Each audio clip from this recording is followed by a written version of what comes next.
आइए आज देखते हैं कि तुष्टि गुण क्या होता है, यूटिलिटी क्या है। वास्तव में हमारी जब आवश्यकता होती है तो उस स्थिति में हम चीज़ों का उपभोग करते हैं। आवश्यकता जो होती है वो मांग को जन्म देती है, और जब मांग होती है तो उसके हिसाब से उत्पादन बढ़ता है, उत्पादन प्रेरित होता है, और जो उत्पादन प्रेरित होता है तो हम उपभोग करते हैं, और उपभोग करने से कुछ हमें संतुष्टि मिलती है। सामान्य भाषा में उसको संतुष्टि कह लेंगे, और इसी का जो गणना करना होता है वो तुष्टि गुण होता है।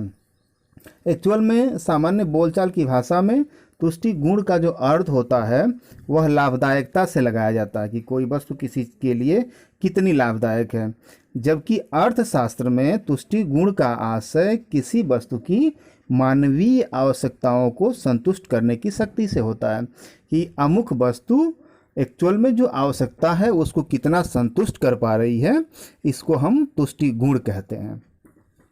अब आइए देखा जाए कि भिन्न भिन्न अर्थशास्त्रियों ने तुष्टि गुण को कैसे परिभाषित किया है।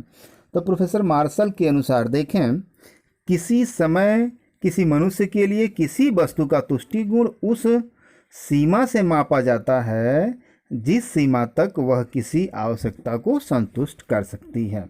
यह परिभाषा प्रोफेसर मार्शल की है। इसी को थॉमस ने कैसे परिभाषित किया कि तुष्टि गुण किसी वस्तु की वह शक्ति है जो मानवीय आवश्यकता या इच्छा को संतुष्ट करने के लिए वस्तु में निहित होती है।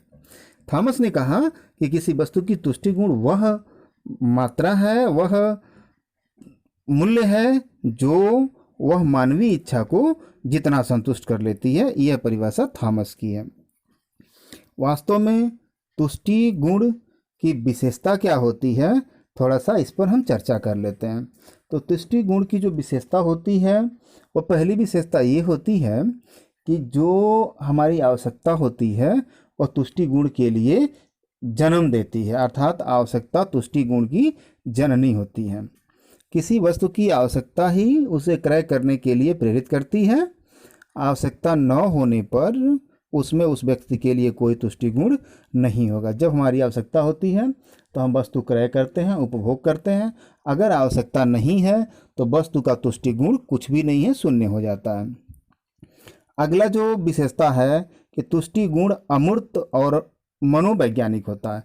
एक्चुअल में तुष्टि गुण जो है वह अदृश्य है, उसको हम देख नहीं सकते, और यह मनोवैज्ञानिक है, यह मन के भाव होते हैं। तो तुष्टि गुण को केवल हम अनुभव कर सकते हैं, न तो इसे हम देख सकते हैं और न ही इसको हम छू सकते हैं। तुष्टि गुण मनोवैज्ञानिक और अमूर्त होता है। अगला जो है विशेषता हम इस बिंदु के हिसाब से कर सकते हैं कि तुष्टि गुण एक व्यक्तिगत विचार है। वास्तव में यह वस्तुगत नहीं है, वस्तु से इसकी माप नहीं है, बल्कि यह एक व्यक्तिगत विचार है, और यह विचार तुष्टि करने के ऊपर निर्भर करता है। तुष्टि गुण का संबंध जो है अनुमानित संतुष्टि से है। किसी वस्तु के प्रयोग करने से पहले क्रय करते समय मिलने वाली संतुष्टि अनुमानित संतुष्टि कहलाती है, और इसे तुष्टि गुण का इसी से संबंध होता है। जब वस्तु हम खरीदते हैं, आवश्यकता होती है, तो उस समय कितनी आवश्यकता होती है इससे हमें पता चल जाता है, अर्थात तुष्टि गुण का संबंध अनुमानित संतुष्टि से होता है। तुष्टि गुण का लाभदायकता या नैतिकता से कोई संबंध नहीं होता। अब आइए, तुष्टि गुण कोई चीज़ हमारे लिए लाभदायक है कि हानिकारक है, तुष्टि गुण का इससे मतलब नहीं होता। एग्जाम्पल के तौर पे देखें कि एक शराबी है, तो एक शराबी को शराब से तुष्टि गुण होता है। अगर उसको शराब मिल जाता है तो उसको तुष्टि प्राप्त होती है, जबकि आपको यह पता है कि शराब जो है वह स्वास्थ्य के लिए हानिकारक है, और भारत जैसे देश में, भारत जैसे सांस्कृतिक देश में शराब पीना जो है यह उचित नहीं माना जाता है। लेकिन यह उचित है कि अनुचित है, तुष्टि गुण का इससे मतलब नहीं होता। मतलब इससे होता है कि अमुक वस्तु उपभोक्ता के लिए कितनी संतुष्टि प्राप्त करती है। वही शराब एक शराबी के लिए तुष्टि प्रदान करता है, और वही शराब जो शराब नहीं पीता है उसके लिए तुष्टि नहीं प्रदान करता, अर्थात शराबी के लिए तुष्टि गुण बहुत ज़्यादा है शराब में, और एक नैतिक व्यक्ति के लिए शराब में तुष्टि गुण शून्य होता है। तो इस प्रकार हम कह सकते हैं कि तुष्टि गुण का लाभदायकता या नैतिकता से कोई संबंध नहीं होता है। तुष्टि गुण देश और काल के अनुसार अपरिवर्तनीय है। जैसे जैसे हम देश काल की बात जब करेंगे तो उस समय देश काल के हिसाब से तुष्टि गुण बदल जाती है। जैसे गर्म कोट से ठंडे मौसम में और गर्मी के मौसम में अलग अलग तुष्टि गुण प्राप्त होता है। जाड़े के दिनों में गर्म कोट का तुष्टि गुण बढ़ जाता है और गर्मी के दिनों में उसी गर्म कोट का तुष्टि गुण शून्य हो जाता है। तो इस प्रकार से वस्तु और देश काल के हिसाब से तुष्टि गुण कम और ज़्यादा होता रहता है। अब आइए देखा जाए कि तुष्टि गुण से वास्तविक आशय क्या हम लेते हैं। तो अर्थशास्त्र में किसी वस्तु या सेवा की वह शक्ति तुष्टि गुण कहलाती है जो किसी मानव की किसी शारीरिक अथवा मानसिक आवश्यकता को संतुष्ट करने की क्षमता रखती है। तुष्टि गुण का संबंध लाभदायकता से तो कतई नहीं होता। तुष्टि गुण का संबंध अनुमानित संतुष्टि से है जो किसी वस्तु को क्रय करते समय प्राप्त होती है। अब बात आती है कि तुष्टि गुण जब हम पढ़ते हैं, तुष्टि गुण की बात करते हैं तो कुल तुष्टि गुण कितनी होती है। जैसे हम भिन्न भिन्न इकाइयों का प्रयोग करते हैं तो कुल तुष्टि गुण कितनी होती है। तो कुल तुष्टि गुण से आशय ये होता है कि जब किसी उपभोक्ता की एक से अधिक इकाइयों का या कम इकाइयों का, एक से अधिक इकाइयों का उपभोग करता है तो समस्त इकाइयों से मिलने वाले तुष्टि गुण को कुल तुष्टि गुण कहते हैं। अभी आपको हम ये आप सारणी बना करके और ग्राफ बना करके इस चीज़ को हम क्लियर कर देते हैं कि कुल तुष्टि गुण किस प्रकार से होती है। सारणी में भी आप क्लियर कर लेंगे और ग्राफ में भी क्लियर कर पाएंगे। तो ये हो गया कुल तुष्टि गुण। मतलब होता है जब कोई उपभोक्ता एक से अधिक इकाइयों का उपयोग करता है तो उस समय समस्त इकाइयों से जो तुष्टि गुण प्राप्त होता है उसे कुल तुष्टि गुण कहते हैं। उसके बाद बात आती है सीमांत तुष्टि गुण। तो सीमांत तुष्टि गुण का मतलब होता है कि सीमा के अंत में, जैसे हमें एक सेव खाना है, भूख लगी है, एक सेव का उपभोग करते हैं तो उस समय हमें तुष्टि गुण ज़्यादा प्राप्त होती है। दूसरा सेव खाते हैं तो तुष्टि गुण थोड़ा सा कम होता है। तीसरा खाते हैं तो इच्छा और कम हो जाती है। चौथा खाते हैं और कम हो जाती है। पांचवा खाते हैं तो धीरे धीरे हमें पहले सेवों से संतुष्टि मिली रहती है तो पांचवें सेव से नहीं इच्छा रहती है, संतुष्टि जीरो हो जाती है। छठा सेव बिल्कुल हम यूज नहीं करते, किनारे रख देते तो उसकी संतुष्टि ऋणात्मक हो जाती है। इस प्रकार सीमांत तुष्टि गुण जो होती है वह क्या कहते हैं कि जब किसी उपभोक्ता को आवश्यकता की संतुष्टि के लिए किसी वस्तु की एक से अधिक इकाइयों का उपभोग करना होता है और उपभोग में लाई गई अंतिम इकाई को सीमांत इकाई और उससे मिलने वाले तुष्टि गुण को सीमांत तुष्टि गुण कहते हैं।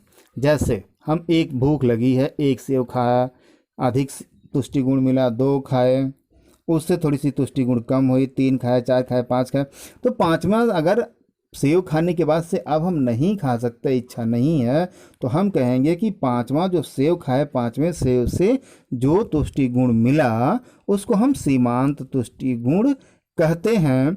और जिस अंतिम इकाई जिससे कि हमें सीमांत तुष्टि गुण प्राप्त होता है उस इकाई को हम सीमांत इकाई कहते हैं। तो आइए अब यह बात किया जाए कि सीमांत तुष्टि गुण और कुल तुष्टि गुण में क्या संबंध होता है।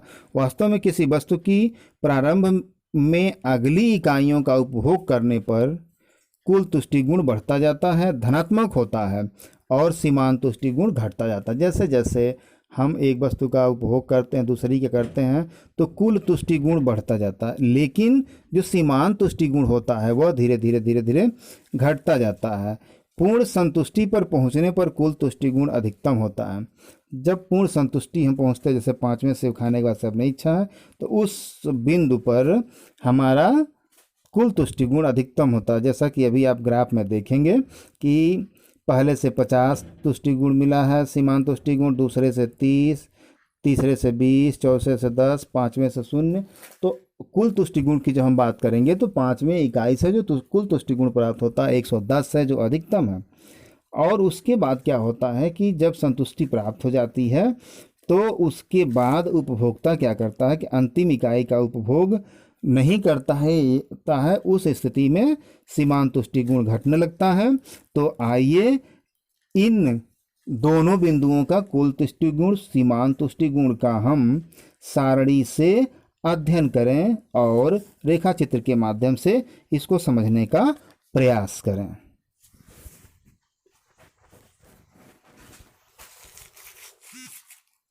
तो आइए देखते हैं कि सेव की भिन्न भिन्न इकाइयों के उपभोग करने से किस प्रकार से हमें कुल तुष्टि गुण और सीमांत तुष्टि गुण प्राप्त होती है। तो यहाँ पर हम लेते हैं कि सेव की एक इकाई का हम उपयोग करना चाहते हैं। एक इकाई के सेव के उपयोग करने से अगर हमारी तुष्टि गुण 50 इकाई होती है तो उस समय प्रथम इकाई की कुल तुष्टि गुण और सीमांत इकाई की कुल तुष्टि गुण आपस में बराबर होगी पहले इकाई के लिए, और यहाँ भी हो जाता है 50। दूसरे सेव की इकाई का अगर हम प्रयोग करते हैं तो दूसरे सेव की इकाई का प्रयोग करने से अब जो कुल तुष्टि गुण होगा वह 50 का दूना न होकर के कुछ कम हो जाता है। एग्जाम्पल के तौर पे हम मान लेते हैं कि कुल तुष्टि गुण यहाँ पर 30 प्राप्त होता है। क्योंकि पहले वस्तु के उपभोग करने पर जो संतुष्टि प्राप्त होती है वह दूसरे वस्तु के उपभोग करने पर उतनी प्राप्त नहीं होती, क्योंकि जो पहली इकाई होती है वह कुछ हद तक संतुष्टि प्रदान कर दी रहती है, इसलिए दूसरी वस्तु के उपभोग में संतुष्टि कुछ कम हो जाती है। तो यानी कि दूसरी इकाई के प्रयोग करने से कुल तुष्टि गुण आपकी 50 का दूना न होकर के यह 80 हो गया। 50 दूनी 100 होना चाहिए, लेकिन यहाँ पर कितना हो गया, 80 इकाई हो गया। अब हम यहाँ देखते हैं कि सीमांत तुष्टि गुण कितना हुआ। तो सीमांत तुष्टि गुण निकालने के लिए हम कुल तुष्टि गुण में से प्रारंभिक तुष्टि गुण को घटा देते हैं, यानी 80 में से हम 50 घटा देते हैं तो यह 30 प्राप्त हो जाता है। अब हम लेते हैं सेव की तीसरी इकाई। तीसरी इकाई का अगर हम उपयोग करते हैं तो तीसरी इकाई के उपयोग के अनुसार यह हमारा 50 या 150 150 होना चाहिए, लेकिन 2 इकाई आपने उपभोग कर लिया है तो उस समय संतुष्टि कुछ कम हो जाती है और जो रेशियो है वह गिरने लगता है। अर्थात यहाँ पर जो कुल तुष्टि गुण होगा वह एग्जाम्पल के तौर पर हमारा 100 इसके हिसाब से 120 होना चाहिए, लेकिन उससे भी कम होगा। हम यहाँ पे मान लेते हैं कि 100 होगा कुल तुष्टि गुण। तो 3 इकाई के उपयोग करने से जो कुल तुष्टि गुण हुआ वह 100 हुआ। और यहाँ पर अब आइए सीमांत तुष्टि गुण देखते हैं। सीमांत तुष्टि गुण कितना होगा, तो यहाँ से हम इसको माइनस करते हैं, 100 से 80 निकाल देते हैं तो सीमांत तुष्टि गुण हो जाता है 20। अब देखें, जब सीमांत तुष्टि गुण यहाँ 20 हो गया, चौथी इकाई का प्रयोग अगर हम करते हैं तो वहां पर इसके हिसाब से हम 110 ले लेते हैं। जैसे जैसे इकाइयों की संख्या बढ़ेगी हमारी तुष्टि गुण जो है वह कम होती जाएगी, यानी कि जो उसकी उपयोगिता है वह कम होती जाएगी, संतुष्टि कम होती जाएगी। सबसे अधिक संतुष्टि हमारी प्रथम इकाई में होती है। अब यहां से सीमांत तुष्टि गुण निकालने के लिए 110 में से हम 100 को माइनस करते हैं। तो जब 110 में से हम 100 को माइनस करते हैं उस स्थिति में हमारा यहाँ पे मान मिलता है 10। अब जरा इसको आप ध्यान से देखें कि 4 इकाई हो गया। मान लेते हैं कि हम 5वीं इकाई का भी प्रयोग करते हैं, 5वें सेव का जब हम उपभोग करते हैं तो उस समय जो हमारा तुष्टि गुण है वह मान लेते हैं कि अब हमें सेव की जरूरत नहीं है, तो तुष्टि गुण वहीं पे रुक जाता है, स्थिर हो जाता है। और उस स्थिति में जब हम सीमांत तुष्टि गुण निकालते हैं तो इसमें से इसको माइनस करते हैं तो यह मान आ जाता है हमारा 0। अब मान लीजिए कि हमें छठी इकाई भी हमारे पास में है, छठी इकाई का उपभोग करना है। तो छठी इकाई के उपभोग करने में अब क्या होगा कि यहाँ जो तुष्टि गुण था वह गिरने लगेगा और फिर यह आ गया 100 पर। उस स्थिति में जब हम इसमें से इसको माइनस करेंगे तो ये आ जाता है -10, ऋणात्मक मान प्राप्त होता है। अब यहाँ पर आप एक चीज देखेंगे कि यहाँ से यहाँ तक आप देखें, यहाँ से यहाँ तक जो है यह मान बढ़ता है। तो जब यह मान यहाँ से यहाँ तक बढ़ता है तो इसको हम कहते हैं धनात्मक तुष्टिगुण। यह जो मान है वह धनात्मक होता जाता है और यह धनात्मक तुष्टिगुण आपका हो जाता है।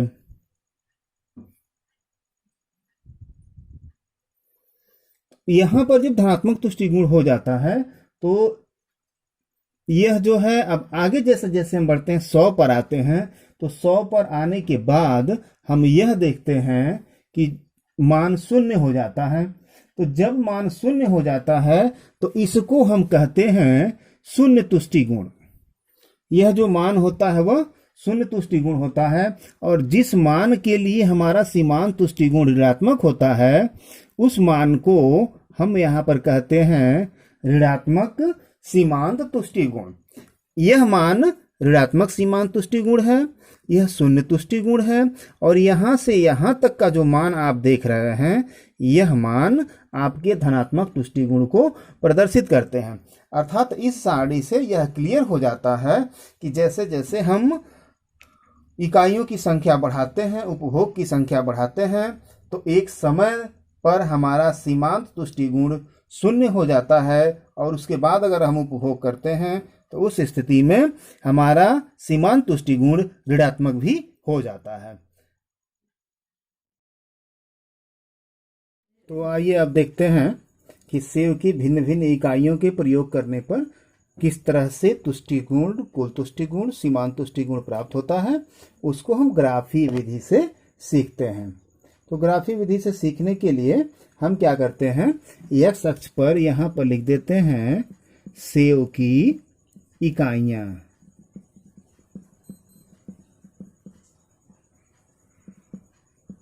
सेव की इकाइयां हो गई एक्स अक्ष पर और वाई अक्ष पर हमने लिखा कि कुल सीमांत, कुल और सीमांत तुष्टिगुण। अब हम यहाँ पर ग्राफ प्लॉट करते हैं, रेखा चित्र से प्रदर्शित करते हैं। तो रेखा चित्र से प्रदर्शित करने के लिए हमने पहले जो सेव का प्रयोग किया था, प्रथम सेव के उपयोग से हमने देखा था ये कि सीमांत उपयोगिता 50 यूनिट प्राप्त हुई थी। तो पहला सेव ये है और 50, 40, 60 के बीच में 50, यहाँ से एक लाइन खींचते हैं और यहाँ देखिए यह बिंदु आपका हो गया 50 इकाई का। दूसरा जो सेव हमने प्रयोग किया था, उपभोग किया था, तो दूसरे सेव से जो उपयोगिता मिली थी, तुष्टिगुण मिला था, वह तुष्टिगुण कितना मिला था, 30 इकाई मिली थी। सारणी आप देखेंगे तो 30 इकाई 20-40 के बीच में, ये मान लीजिए कि 30 है, 30 के सामने दूसरे सेव का जब हमने प्रयोग किया तो ये बिंदु मिलता है 30 का। तीसरे सेव का जैसे ही हमने प्रयोग किया था तो वैसे तुष्टिगुण कम हुआ था और तीसरे सेव के प्रयोग से तुष्टिगुण मिला था 20 इकाई। तो ये हम 20 इकाई, यहाँ देखिए ये बिंदु हो गया तीसरे सेव के लिए तुष्टिगुण 20 इकाई। चौथे सेव का जैसे प्रयोग किया, चौथे सेव के प्रयोग से तुष्टिगुण गिर रहा था और उस स्थिति में चौथे सेव के प्रयोग से ये 10 सीमांत तुष्टिगुण 10 इकाई मिला था। पांचवें सेव का जब हमने प्रयोग किया था उस समय सीमांत इकाई 0 और छठे सेव के प्रयोग से जो सीमांत तुष्टिगुण मिला था वो ऋणात्मक था, अर्थात 20 और 0 के बीच में ऋणात्मक मान यहाँ पे आ जाता है। अब हम क्या करते हैं, इन सारे बिंदुओं का मिलान करते हैं। तो मिलान करने के लिए आप देखें ऐसे, जब हम मिलान करते हैं तो मिलान करने पर देख रहे हैं कि एक सीधी रेखा प्राप्त हो रही है और यही जो सीधी रेखा प्राप्त हो रही है यही रेखा आपकी है सीमांत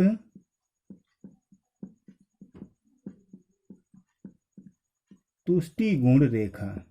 इसी रेखा को हम सीमांत तुष्टिगुण रेखा कहते हैं। अब आप देखिए जिस बिंदु पर, यहां पर देखिए एक बिंदु यहां मिल रहा है। आइए सबसे पहले थोड़ा सा ये देख लें कि कुल तुष्टिगुण रेखा कैसे बन रही है।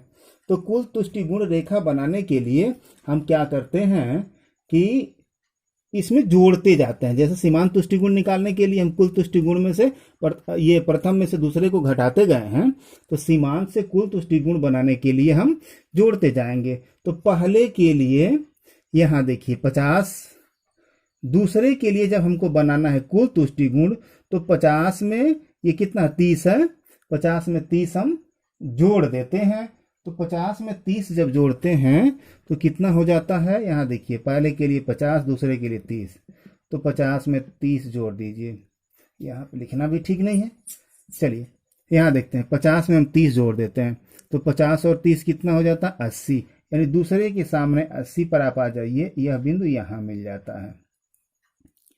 कुल तुष्टि गुण के लिए हम प्रथम तुष्टि गुण और द्वितीय तुष्टि गुण को एक में जोड़ते हैं, तो दूसरे के लिए कुल तुष्टि गुण। अब तीसरे का बनाना है, तो 80 में हमको कितना जोड़ना है 20, 80 और 20 हो जाता है 100, अर्थात तीसरे के सामने जब हम 100 इकाई पर आएंगे यहाँ पर, तो ये देखिए एक बिंदु हमें यहाँ प्राप्त होता है। चौथे के लिए हमें 100 में कितना जोड़ना है 10 जोड़ना, 110 करना है, तो चौथे के सामने जब हम 110 आएंगे तो एक बिंदु यहाँ प्राप्त हो जाएगा। 4 के सामने 110, पांचवें के लिए 4 के सामने यहाँ आ रहा है ये। पांचवें के लिए आप देखें, जब पांचवें के लिए हम 0 जोड़ेंगे, 110 में 0 जोड़ेंगे तो 110 ही रह जाएगा, अर्थात पांचवें के लिए जो बिंदु होगा वह 110 ही रह जाएगा।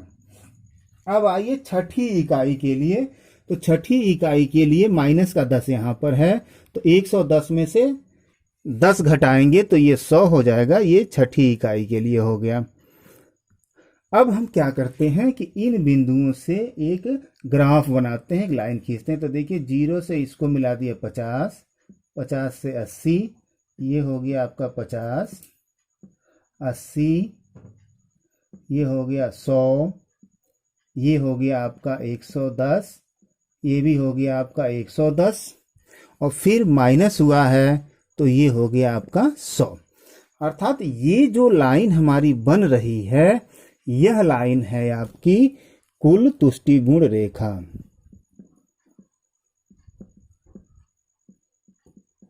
कुल तुष्टि गुण रेखा यह लाइन है, इस लाइन को हम कहेंगे कुल तुष्टि गुण रेखा।